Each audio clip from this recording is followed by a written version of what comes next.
की गे जा बिसर गेले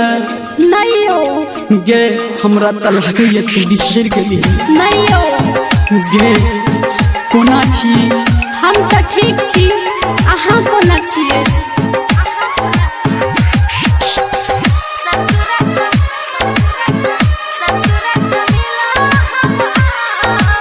माँ गायत्री रिकॉर्डिंग स्टूडियो जब जब याद तोहर आवे गे जान आँख में आंसू भर आवे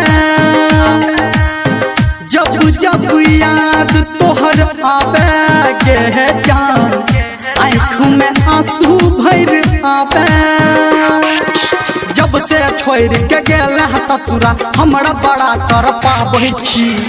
करू अहाँ फोन हम बताबै छी ससुर से मिला हम आबै छी ओ साजन करू अहाँ फोन हम बताबै छी ससुर से मिला हम आबै छी डीजे संजय सम्राट ससुर से मिला हम आबै छी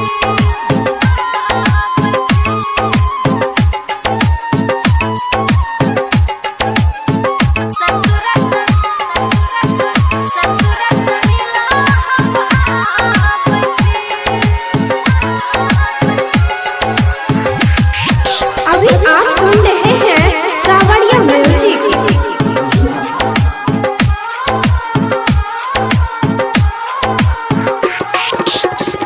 नाजुक बंधन तोड़ला तू टन टन